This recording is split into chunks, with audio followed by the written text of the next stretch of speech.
On May 2, 2026, Spirit Airlines ceased all operations. 34 years, 17,000 employees, approximately 130 retained to oversee the dismantling of the airline's assets. Passengers with existing reservations had no flights to board. Spirit had filed for Chapter 11 bankruptcy twice in 18 months, the first on November 18, 2024, the second in August of 2025. The second restructuring collapsed when jet fuel prices doubled from $2.24 per gallon to $4.51 during the 2026 Iran conflict. Spirit's restructuring plan had been built around the lower price. There was no margin for the shock. The margin had been replaced over many years with fees. In the two investigations this channel has published, Spirit appeared in both, in the federal enforcement record on the 10 largest United States carriers, and in the documented fee practices the Senate Permanent Subcommittee on Investigations described in its November 2024 Majority Staff Report. What neither of those investigations addressed was the full documented sequence, the decisions by Spirit and by 5 other carriers still flying today that the public record describes in real time. Today, we are going through 6 United States airlines whose documented record, federal enforcement actions, consumer complaint data, financial filings, and in one case, a permanent wind down, gives you specific reasons to look more carefully before your next booking.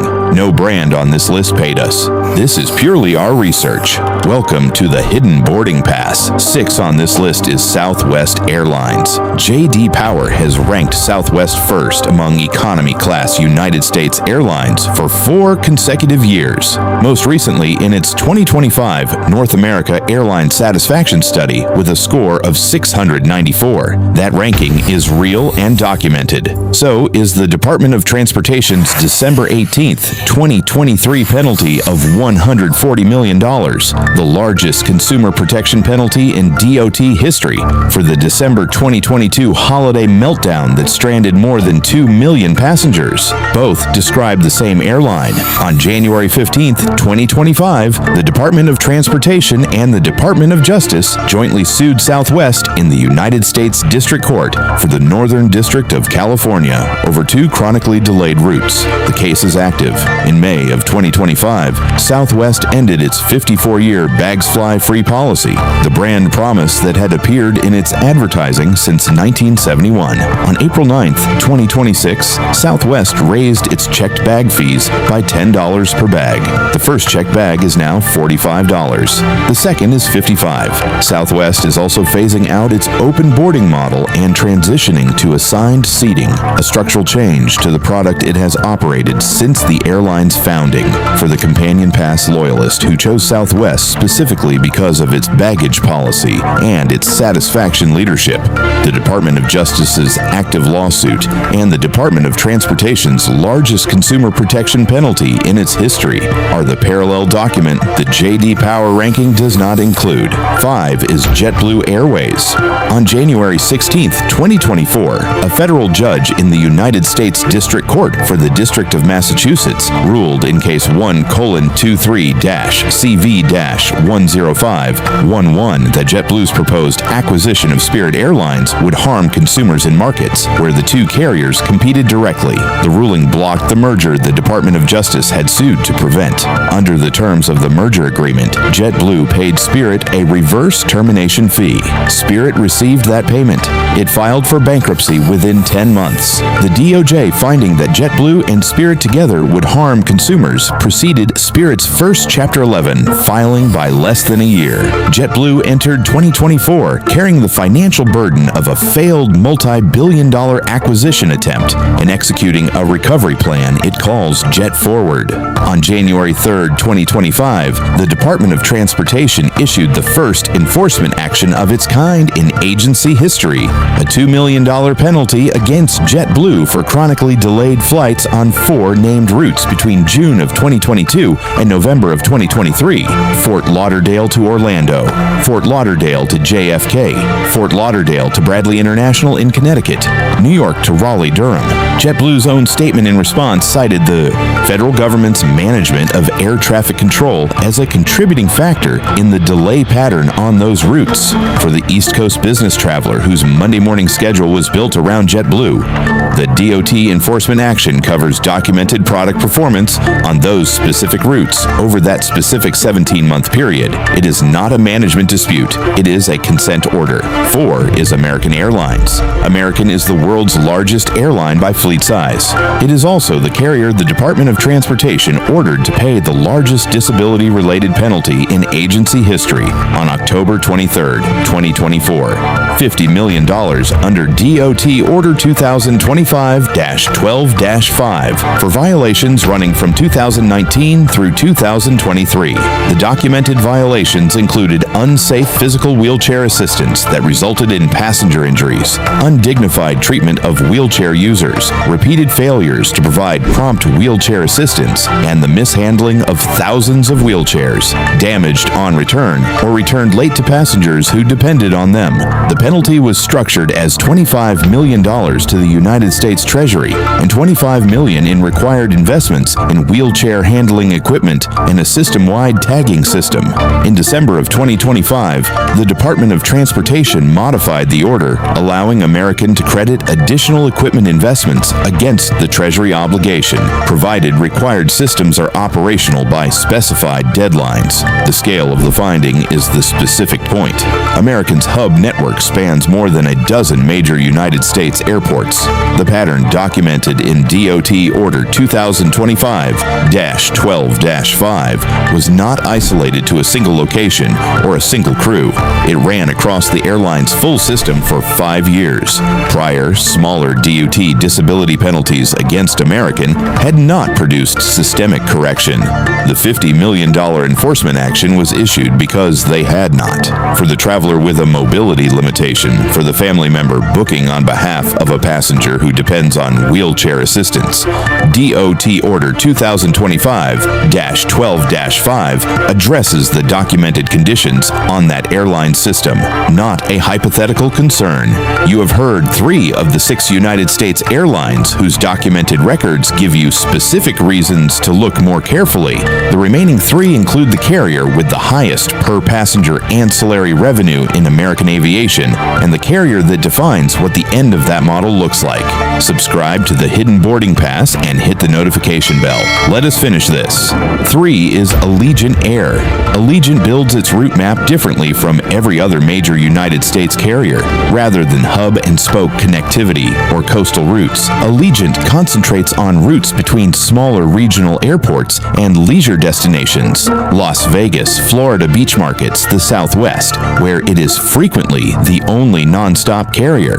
That structural choice means that in many of the markets Allegiant serves, the passenger who raises concerns about its documented record has no alternative non-stop carrier to switch to. The documented record includes a 2018 incident in which Allegiant operated an MD-88 on 28 passenger flights after the aircraft's exhaust gas temperature exceeded the limits specified in the maintenance manual without diagnosing the cause as the manual required.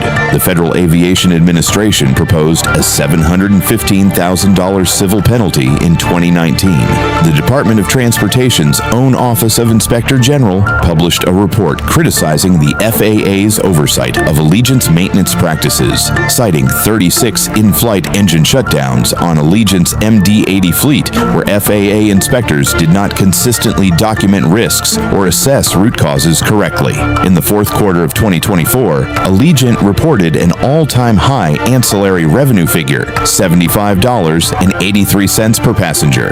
52.9% of the airline's total revenue came from fees rather than from base fares. Allegiant was also named Skytrax's best low-cost airline in North America in 2020. 2025 for the second consecutive year. Both of those findings are in the public record. They describe the same airline.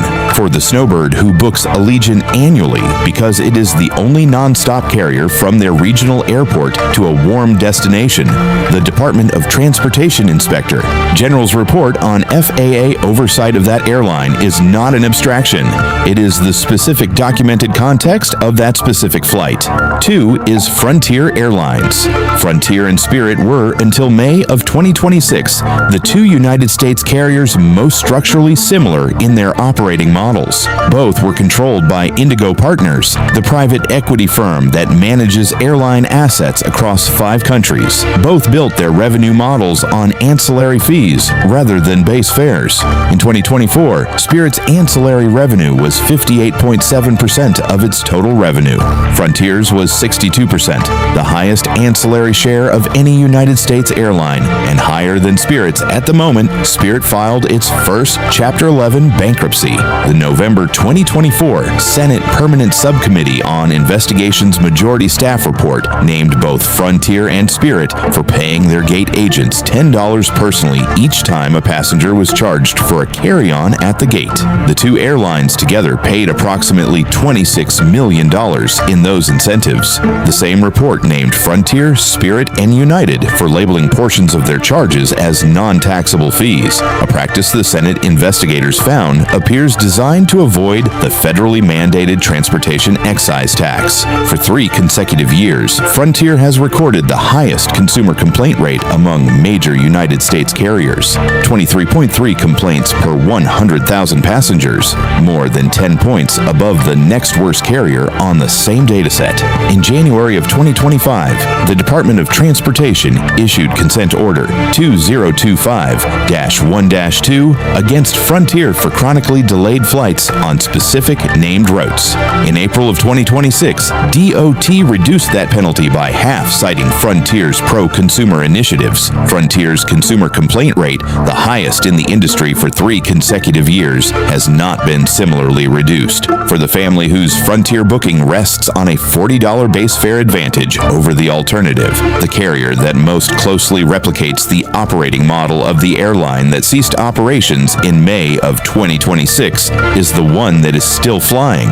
One is Spirit Airlines. Not as an airline you need to avoid going forward. Spirit no longer operates a single scheduled flight in the United States. This entry exists because Spirit is the documented conclusion of the operating model described in 4 of the 5 entries above it, and because the sequence of its collapse is in the public record. Spirit's first Chapter 11 filing was November 18, 2024, in the United States District Court for the Southern District of New York. The airline emerged from that bankruptcy on March 7, 2025, then filed Chapter 11 a second time in August of 2025. CEO Dave Davis confirmed permanent wind down on May 2, 2026. 17,000 employees were terminated. Approximately 130 were retained to oversee asset dismantling. The Senate Permanent Subcommittee on Investigations had published its majority staff report documenting Spirit's gate agent incentive program, its ancillary revenue model, and its potential tax avoidance practices on November 25, 2024, 7 days after Spirit's first bankruptcy filing. The documented practices were in the public record before the collapse, during the collapse, and after it. The collapse itself did not come from a regulatory action. It came from a commodity shock. Jet fuel that doubled from $2.24 to $4.51 per gallon during the 2026 Iran conflict. Spirit's restructuring plan had assumed the lower price. There was no reserve built into the model. A business that generates revenue from fees applied on top of below-cost base fares has no pricing latitude when the cost of operating those flights doubles. On May 12, 2026, a class action was filed in the Southern District of New York under the Worker Adjustment and Retraining Notification Act on behalf of the 17,000 employees who received no advance notice of termination. For anyone who ever looked at a $29 Spirit fare and decided the price was worth whatever the experience would be, The airline that built that pricing model is no longer operating. The documentation on the 5 carriers above this entry is the public record of how far each of them has moved toward the same structural choices Spirit made. 2 things are worth carrying from this investigation. The first is the distinction between satisfaction rankings and enforcement records. Southwest ranks first in J.D. Power Economy Satisfaction. American ranks first in AirHelp's Claim Processing category. Allegiant won Skytrax's Best Low-Cost title in 2025. None of those rankings contradict the federal enforcement records in this video. They measure different things: a passenger satisfaction score and a Department of Transportation consent order are not the same data. Both are publicly available to any traveler who looks before booking. The second is the Spirit precedent. Spirit's ancillary revenue share in 2024 was 58.7%. Frontier's was 62%. Spirit filed its first bankruptcy 7 days after the Senate investigators published the document describing both airlines' practices. The federal documentation existed before the collapse. It remains available for the carriers that are still operating. The Senate Permanent Subcommittee on Investigation's majority staff report is publicly available at hsjac.senate.gov. The Department of Transportation's enforcement actions, consent orders, penalty orders, and active lawsuits are publicly available at transportation.gov. The record is not hidden. It is only unread. Share this video with someone who is about to book one of these carriers and has not yet seen their federal enforcement record. If the hidden boarding pass has been valuable to you, please subscribe and hit that notification bell. And remember, the truth is not always on the boarding pass.